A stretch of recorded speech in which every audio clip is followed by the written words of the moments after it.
ในเพจเขาก็บอกเขามีเป็นจุดๆคือจุดนี้แหละพวกขายของเล็กๆน้อย จะข้างห้องน้ำเขาก็ให้เขาก็ใจดีเนาะ ใช่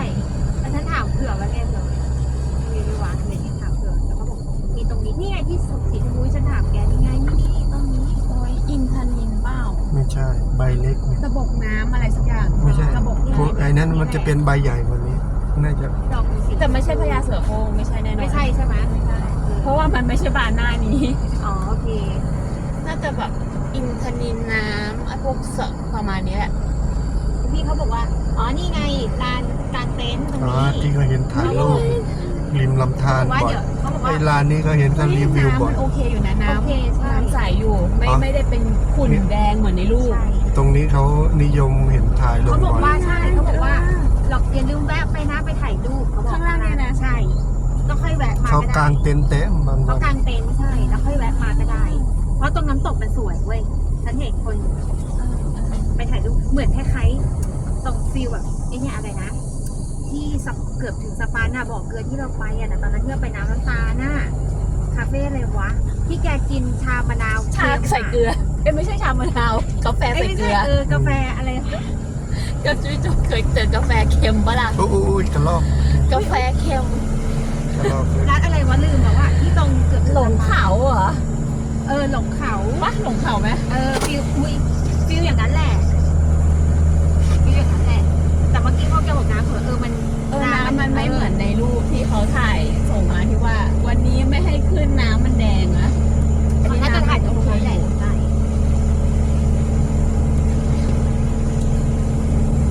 เขาบอกว่าเนี่ย500 เมตรถึงงั้นลงไปถ่ายรูปก่อนได้นะเขาว่าอย่างนี้เราบอกเอาได้นะคะแล้วก็แป๊บเดียวเองนั่นไงโกบเลยแล้วมันก็ไล่ไปเลยก็ไล่ลงไปเลย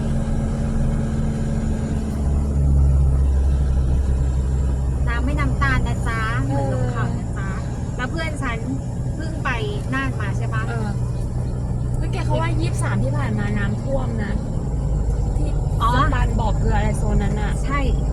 ยายเอ็กซ์ไปวันไหนวะ ท่วมปะ เชียร์ไม่ยายเอ็กซ์ไปไม่ท่วมนางไปโชคดีมากนางไปหลงเขาฉันเห็นถ่ายรูปน้ำสวยเชียร์ฉันบอกทีตอนฉันไปน้ำเป็นอะไรนะ ชาไทยเชียร์ตอนไปนะน้ำอย่างเมื่อกี้น้ำใสอย่างเมื่อกี้แล้วก็ลำธารสวยฉันบอกตัดภาพไปที่เราไปแล้วนางก็ขึ้นไปหยุดเวลาคาเฟ่อีก แต่ว่าถนนที่ตรงที่เราไปจำได้ปะอีทุก เอามันทำ มันยังเหมือนเดิมยังไม่เสร็จ มีคนอัปเดต เว ไว้ ลา อยู่ หยุดเวลามันไกลขึ้นไปอีก เหมือนเดิมหยุดเวลาขึ้นไปอีกใช่ ถนนก็คือยังไม่เสร็จเหมือนเดิม เพราะฝนตกยาวกว่าเดิมด้วยนิดนึงขึ้นมานิดนึง เนี่ยจะเป็นร่องลำธาร ว้าว ที่ไหลไปหมดเลย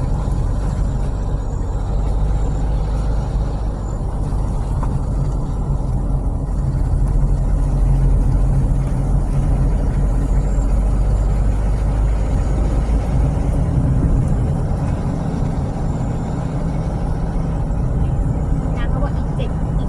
ม. แล้วเขาบอกว่าให้เราไป4เขาบอกอีก7 กิโลเลยนะเลยบอกว่าเวลาขันคนได้ค่ะ ก็ข้างทางข้างป่า ก็คือทางมันเป็นขึ้นเขาไงเฮ้ย ไม่เป็นไรเอาสโลงมาก็จะปวดทีก็สโลง คือ เฮ้ ว่าย นั่งวับเรียบร้อ คือย ทนได้บอกอีก7 กิโลเลยนะหนูยังเคยทนจากน่านมากรุงเทพมาเลยค่ะ ยันสนามบินดอนเมืองอะค่ะ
ไหมล่ะลงไปดมดูก่อนนี้ ใช่มีก้อนใหญ่ ใช่ไม่ใช่ อันนี้ไม่ใช่ มันไปแตะดมดูสิ อันนี้เหมือนนะ ใช่ไม่เสร็จยากฉากมันต้องเป็นก้อน เ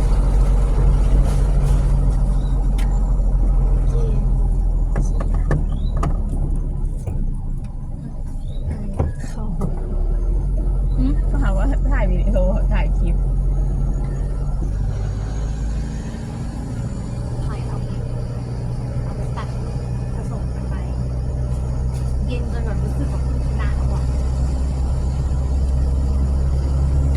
เป็นต้นไม้เขียว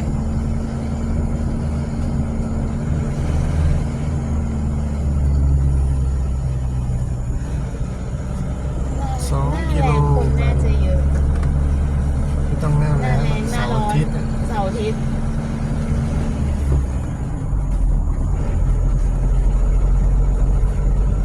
ไอ้ตรงเมื่อกี้เขาไปกางเต็นท์ ใช่ ที่ ใช่กลางเต็นท์ลานกลางเต็นท์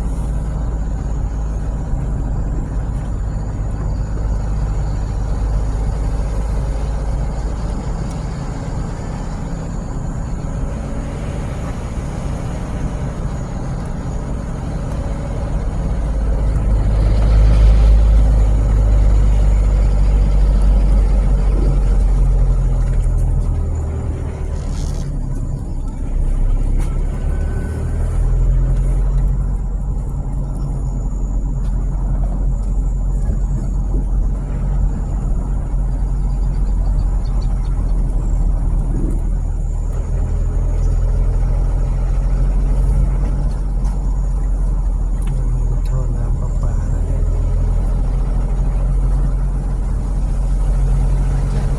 เขาปลาดอยอ่ะ เอาต่อท่อเขาไปใช้ในโซ น่านจะ นี้ แถ เนี่ยว อบตแถวนี้แหละ ปลาดอย เรื่องข้อใหญ่ เฮ้ยตัวเฮีย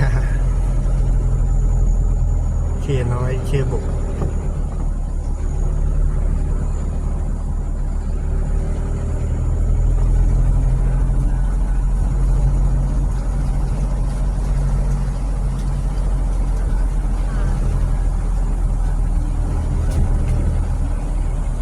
1 กิโล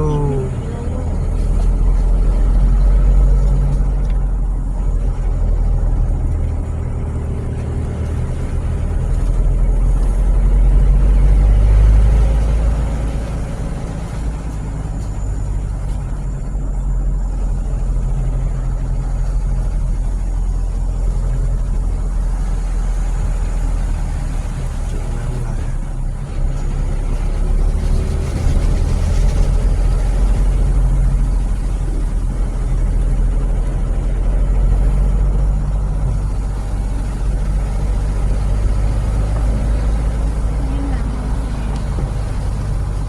ไม่ได้สายมากก็ไม่ได้ขุ่นไม่ได้แดงเป็นโค้ง มันไม่แดงเพราะว่านี่มันเป็นป่าเยอะไงไอ้ที่แดงๆคือเขาตัดต้นไม้ตัดอะไรเยอะ คือที่ป่าเหลือน้อยไง มันมีวันที่แดงไงที่เขาลงอ่ะ ไอ้นั้นคือฝนลง ใช่ ฝนลง ใช่ หนักๆไง ใช่ แต่นี้ถ้าตกประมาณนี้ก็มันไม่แดงเพราะว่ามันมีช่วยเนี่ยตกนี่ไงมันตกถึงนะ มันตก น้ำตก ไม่น้อย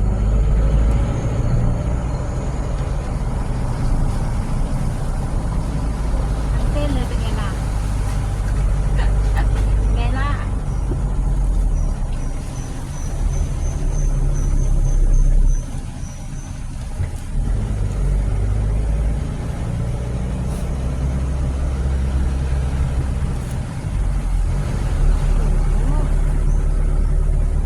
โ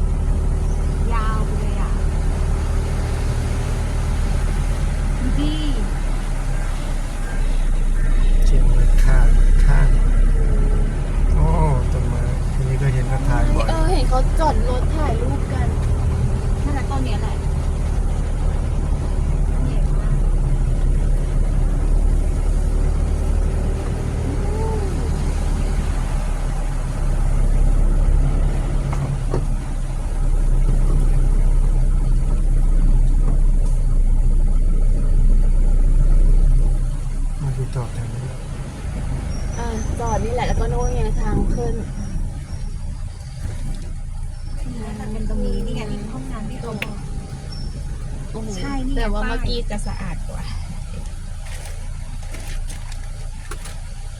นี่ไงป้าย ถึงแล้วตาดหมอกสองนาง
ต้องขึ้นไปข้างบนอ่ะ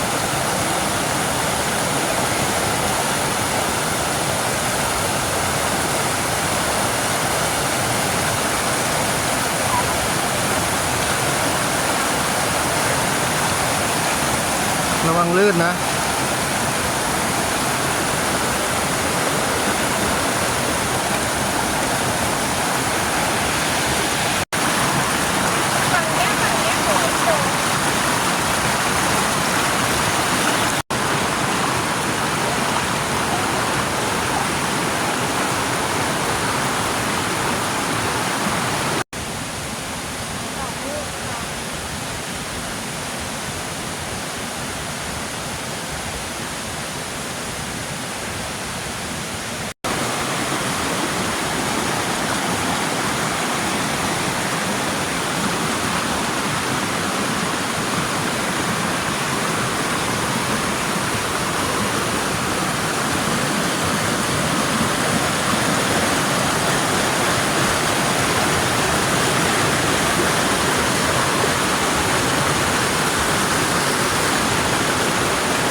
เดินไปเลยเดี๋ยวถ่ายอยู่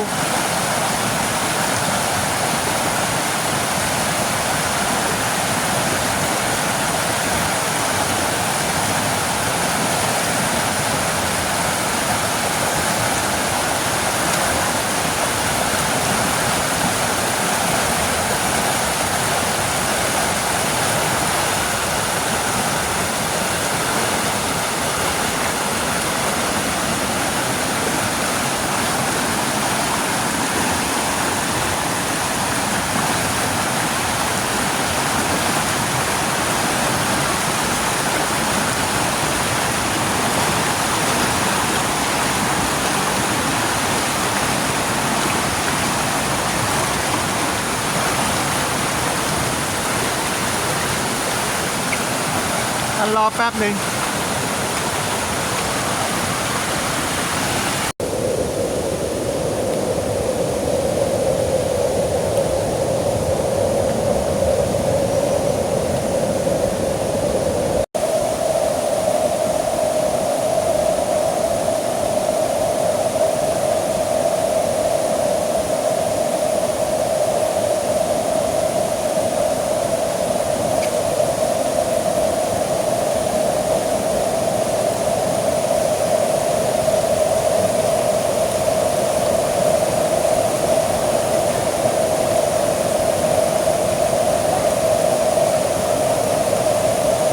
สรุปแล้วผิดทางสรุปแล้วผิดทาง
นี่คือสิ่งที่เรียกว่าความงามจากธรรมชาติครับ ที่นี่น้ำตกตาดหมอกครับ อุทยานแห่งชาติตาดหมอก ออกจากตัวเมืองเพชรบูรณ์มาประมาณ10 กิโลครับไม่ถึงจากตัวเมืองครับ แล้วก็ขับรถขึ้นมาที่น้ำตกอีกประมาณ20 กิโลครับ แล้วท่านต้องเดินเท้ามาอีกนะครับ เดินเท้ามาอีกประมาณ2 กิโล 100 เมตรครับพอมาถึงท่านก็จะเห็นเหมือนที่ผมถ่ายให้ทุกท่านได้เห็นครับมันสวยมากบอกว่าผมมาในวันที่เมฆครึ้มๆครับช่วงหน้าฝนครับเนี่ยน้ำตกกำลังสมบูรณ์มากอันนี้คือความสมบูรณ์ของน้ำครับน่าจะเป็นยอดเขาที่สูงที่สุดของอุทยานแห่งชาติตาดหมอกครับอยู่ในตัวเมืองเพชรบูรณ์เรียนเชิญทุกท่านมารับชมมาท่องเที่ยวในเดือนนี้ครับถ้าไม่มีฝนตกเพิ่มเติมครับเที่ยวได้สบายๆครับน้ำกำลังสะอาดกำลังเย็นสบายน้ำกำลังมีเยอะครับก็เป็นสถานที่ที่ผมมาอยู่เพชรบูรณ์เกือบ10 กว่าปี ยังไม่มีโอกาสได้ขึ้นมาครับอยู่ใกล้บ้าน10 กิโลครับไม่เคยมีโอกาสมาเลยครับบริเวณตรงนี้เป็นจุดสูงสุดของน้ำตกครับบริเวณนี้ทุกท่านก็สามารถไปเล่นน้ำได้เลยครับมันจะมีโขดหินที่เดินได้ครับเดินไปถึงฐานน้ำตกเลยครับมันจะมีทางเดินเล็กๆไปครับก็โอ้เย็นสบายมากครับน้ำเย็นมากครับผมมาในช่วงฤดูฝนครับทาคิจิกำลังเข้าวันที่3ครับแต่ว่าอ่อนกำลังลงแล้วครับวันนี้ก็ครึ้มครับแดดไม่ร้อนเท่าไหร่เดินมาในป่าน้ำตกสวยงามมาถึงก็เป็นน้ำตกเส้นสายเดียวครับยาวมาผมดูแล้วไม่ต่ำกว่า200 เมตรครับคาดการโดยประมาณครับประมาณ200 เมตรครับน่าจะยอดสูงสุดของน้ำตกตาดหมอกเดินขึ้นมาระยะทาง2 กิโล 100 เมตรครับสวยงามครับตอนนี้กำลังหาพรีเซนเตอร์ไปอาบน้ำอยู่ครับไม่มีใครไปอาบเลยครับเย็นมากครับมาในช่วงที่หน้าฝนครับ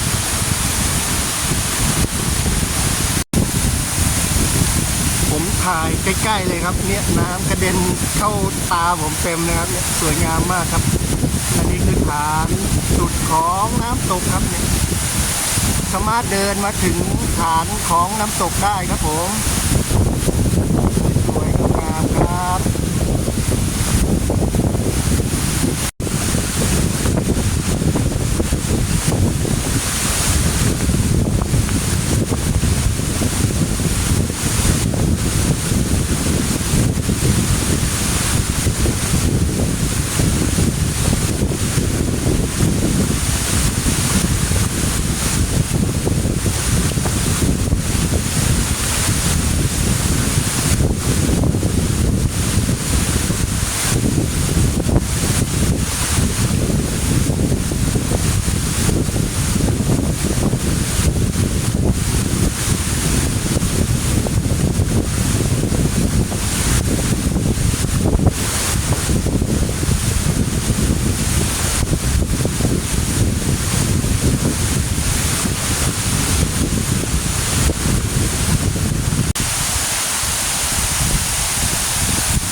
ก็ทางเดิมอ่ะ